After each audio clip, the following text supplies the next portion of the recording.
First Kings 16:29. And in the 38th year of Asa, king of Judah, began Ahab, the son of Omri, to reign over Israel. And Ahab, the son of Omri, reigned over Israel in Samaria 22 years. Ahab, the son of Omri, did evil in the sight of Yahweh above all that were before him. And it came to pass, as if it had been a light thing for him to walk in the sins of Jeroboam, the son of Nebat, that he took to wife Jezebel, the daughters of Ethbaal, king of the Zidonians, and went and served Baal and worshipped him. And he reared up an altar for Baal in the house of Baal, which he had built in Samaria. And Ahab made a grove, and Ahab did more to provoke Yahweh Elohim of Israel to anger than all the kings of Israel that were before him. In his days he did Hiel the Bethlite built Jericho.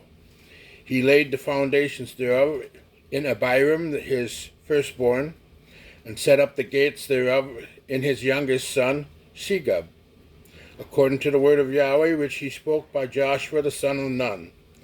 And Elijah the Tishbite, who was of the inhabitants of Gilead, said unto Ahab, As Yahweh Elohim of Israel lives, before whom I stand, there shall not be dew nor rain these years, but according to my word. We live in a world of many choices, but we cannot pick and choose our Elohim or ways of worship. One thing I love about the American is the number of choices we have. Every time we sit down, we can watch television. We have many channels. I can remember growing up, we only had 3. Now we have thousands. I can't decide on any one, so I end up watching all the stations at once. I click one channel, click one, just keep rolling through every channel. Sooner or later, I might stop. Think of the enormous array that makes of cars that we could choose from, of fast food outlets to eat, and consider all the brands of soaps we can buy. In all of these areas, I am free to choose. But when it comes to Yahweh, Yahweh's people are not free to choose. We're going to be talking about Elijah and Elijah's very words. If Yahweh is Elohim, follow him. Elijah demanded that Yahweh's people choose one way or the other. They had to decide who was Elohim and worship him. They were not to hedge their bets and choose a cocktail of religions. This is an important message to us who face a tide of growing pluralism. Pluralism is the belief that there are many ways to God, and no one religion can claim to have the monopoly on saving truth. I just watched a video last week. They have over 1 million followers, and saying just that. Well, all religions have some kind of truth. No, they don't. There is not only a predominant belief among non-Christians, it has now become to dominate the thinking among those who claim to be Christians. Years ago, there was a Gallup poll showed that 3 out of 4 Americans believe all religions have at least some elements of truth. Some time ago, there was a Presbyterian Church of the USA rejected a statement declaring Jesus as the only Savior and Lord at one of its conventions. And a while back, I saw an article where they prayed to Allah and declared Muhammad was a prophet and cursed Israel. I want us to study this message of Elijah because our confident trust in the Elohim of our Master, Yeshua Messiah, being the only true Elohim, is under attack. 1 Kings 16 contains the record of the kings of Israel. There existed two kingdoms. The northern kingdom was known as Israel and the southern as Judah. The book of Kings alternates between the stories of the northern kingdom and the southern. In chapter 16:29, we meet a king called Ahab. He was a king of Israel. Verse 30 gives us a great deal of information about this king. In 1 Kings 16, verse 30, Ahab, son of Omri, did more evil in the eyes of Yahweh than any of those before him. This is certainly not a very flattering description, but as you read through the book of Kings, this seems to be a description given to many of the kings. Take, for instance, King Baasha, who was the fourth king preceding Ahab in 1534. He did evil in the eyes of Yahweh. And we can read about Zimri. He did evil in the eyes of Yahweh. And then there was Ahab's father, Omri, 1625. But Omri did evil in the eyes of Yahweh and sinned more than all those before him. In other words, we can see a spiraling downward in the quality of the kings of Israel, with each king outdoing each other in evilness. Now we come to the rock bottom. This king Ahab was more evil than all the rest. Sin is like that. Unless there is a repentance, it spirals downwards, getting worse and worse, whether it be the sins of nations or those of individuals. If we keep practicing sin, we end up wallowing in a cesspool of sin, which we somehow become blind to. The question could now be raised, what was so evil about King Ahab? First, he was an apostate. Verse 31 says he considered it trivial to commit the sins of Jeroboam, son of Nebat. This may not jump out at you as very serious, but that depends on who Jeroboam was and what he did. Jeroboam was the king of division. After Solomon's death, there was disagreement among Yahweh's people. So Jeroboam took 10 tribes and formed a new kingdom in the north. It took on the name Israel. Then left 2 tribes which formed a southern kingdom called Judah. Israel was split in 2 and never united again. And second, Jeroboam was an impostor. Jeroboam was made king of the northern kingdom while the southern kingdoms continued to operate under the kingship of the true kingly line of David. Through assassinations and military coups, the northern kingdom, Ahab's kingdom, had 9 different dynasties, while Judah only ever had one, that of David. Jeroboam was an apostate.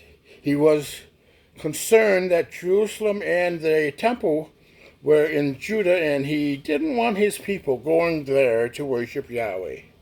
So he set up 2 of his own altars in his kingdom, Bethel and Dan.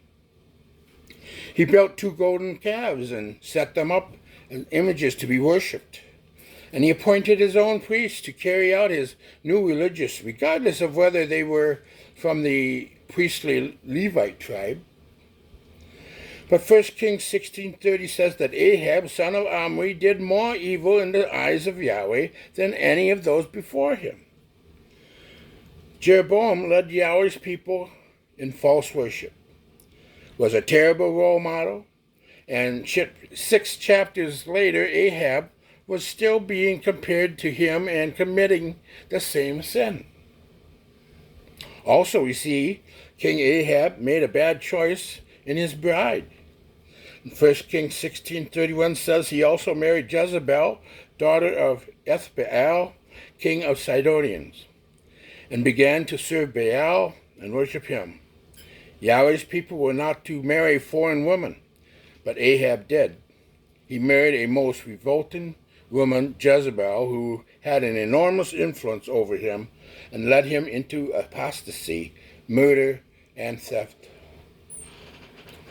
In 1 Kings 21:25, but there was none like unto Ahab, which did sell himself to work wickedness in the sight of Yahweh, whom Jezebel his wife stirred up.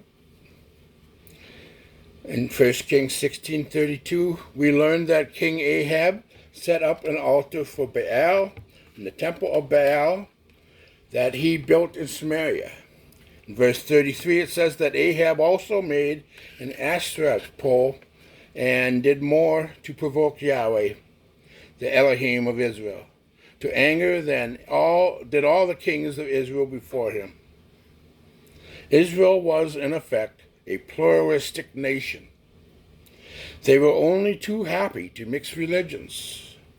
This way, they could hedge their bet and appeal to both Elohims. You have to keep in mind, this wasn't the 21st century America. They didn't have the predictability that we have. They didn't have the irrigation or modern fertilization. They couldn't trade perishables with distant lands, so they were at the mercy of the Elohims for survival. They could not control the climate patterns, so they made sacrifices to appease the Elohims. If they didn't appease the right Elohim, it could prove fatal. So they covered all their bases and worshiped more than one Elohim. Baal was the chief Elohim of the Canaanites and was an Elohim of natural forces, so it made sense for their survival to worship him. But Yahweh will not tolerate shared loyalty. He is a jealous Elohim. This point is illustrated in Deuteronomy 32:16, which says, they provoked him to jealousy with strange gods. With abominations provoked they him to anger. Yahweh may be slow to anger, but this behavior will certainly do it. Yahweh told his people how they were to worship him. They were not to get their lead from surrounding nations. You must not worship Yahweh, your Elohim, in their way. He promised them judgment if they did. Deuteronomy 11:16. Take heed to yourselves that your heart be not deceived, and you turn aside and serve other Elohims and worship them. And then Yahweh's wrath be kindled against you, and he shut up the heaven, that there be no rain, and that the land yield not her fruit, unless you perish quickly from off the good land which Yahweh gave you. Deuteronomy 8:19. And it shall be, if thou at all forget Yahweh the Elohim, and walk after other Elohims, and serve them, and worship them, I testify against you this day that you shall surely perish. Exodus 34:14. For thou shalt worship no other Elohims, for Yahweh, whose name is jealous, is a jealous Elohim. We also receive this short reminder that ignoring Yahweh's warning eventually catches up. In 1 Kings 16:34, in Ahab's time, Hiel of Bethel rebuilt Jericho. He laid its foundation at the cost of his firstborn son Abram, and he set up the gates at the cost of his youngest son Shegub. In accordance with the word of Yahweh spoken by Joshua, son of Nun, to understand this, we must cast our minds back to Joshua. Joshua pronounced a curse on Jericho, that if any man build it, it would be at the cost of his firstborn and youngest son. Yahweh did not ignore this curse, and more than 600 years later, it came to pass. If Yahweh remembered this obscure curse, he will certainly remember his warnings to those who flaunt with his people the way Ahab did. At this point, Elijah enters the story. It's obvious from the start that Elijah is not going to be popular. To start with, he brings bad news. In 1 Kings 17, verse 1, and Elijah the Tishbite, who was of the inhabitants of Gilead, said unto Ahab, As Yahweh Elohim of Israel lives, before whom I stand, there shall not be dew nor rain these years, but according to my word. This pronouncement meant famine for the people of Israel. This seems somewhat ironic, since Elijah claims to be a servant of Yahweh and of their land. But the point he wanted to make was that there was one living Elohim and that he was the one who controlled the climate. The people believed that Baal was the Elohim of nature. That was why they made sacrifices to him. They thought that Baal was the one who brought the storms and the rain. But through Elijah's pronouncement, they would learn that if there was rain and if their crops were fed, it would be because Yahweh willed it. And if Yahweh decided to shut up the skies, then there would be no rain. Israel was about to learn a lesson in worship. What did Israel have with a king like Ahab? How could they be a nation they were meant to be with an apostate king married to a vile woman who would lead them to an idolatrous dead end? But here Israel was at its lowest, and Yahweh would not leave the situation alone. Through his prophet Elijah, Yahweh would intervene. Will Yahweh discipline or destroy? We reached a point where we must ask what this means for us. How are we different from Yahweh's people during Ahab's reign? The answer is our king is different. While Israel had kings like Ahab, it was being led down a path of destruction. Israel could never be the special nation Yahweh intended it to be. Yahweh had to provide a true king of David's descendancy. A king that would not lead Yahweh's people in apostasy, but rather in true worship. Ahab worshipped false Elohims and led Israel to idolatry. Our king, Yeshua Messiah, does not tolerate such worship. When Yeshua was taken to the desert, Satan promised him the kingdoms of the world if he would only bow down and worship him. Satan asked Yeshua to do what Ahab did, but Yeshua remembered Yahweh's requirement. Worship Yahweh your Elohim and serve him only. Yeshua is not tolerant of other Elohims or other ways of worship. The only Elohim he recognizes is the one true living Elohim who was revealed to Israel. All others are impostors. Finally, in Yeshua, we have an uncompromising king. Yeshua does not tolerate other ways, and neither should we, his followers. Yeshua has shown us the one living Elohim and the only way to him. He does not legitimize any other way or entertain going anywhere else for the truth except to Yahweh's word. I know that there are sincere believers of other faiths, good, well-intentioned people, but they're wrong. Their Elohims are worthless, and their worship is a waste of time. In the book of Acts, chapter 4, verse 12, Peter said to the Sanhedrin, "Neither is there salvation in any other, for there is none other name under heaven given among men, whereby we must be saved." Do you think Peter could have been clearer in terms of other ways to worship and other names to call on? Not only does he say that Yeshua is the only one that provides salvation, but also that only those who call exclusively on his name will receive it. This is not only a well-received point of view in a culture where more than 3 out of 4 believe all religions have at least some elements of truth. You have Christians saying, yes, Jesus is the only way, and also, yes, there are many paths to God. Our King Yeshua would never have said this. Instead, he said, worship Yahweh your Elohim and serve him only.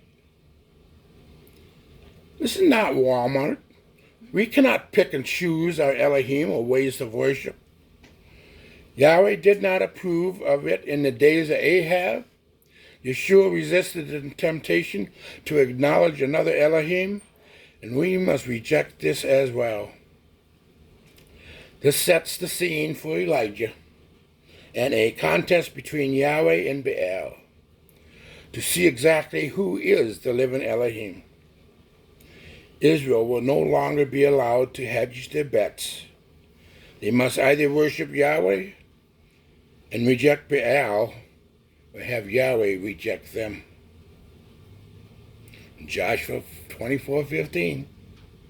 And if it seems evil unto you to serve Yahweh, choose you this day whom you will serve, whether the Elohims which your father served that were on the other side of the flood,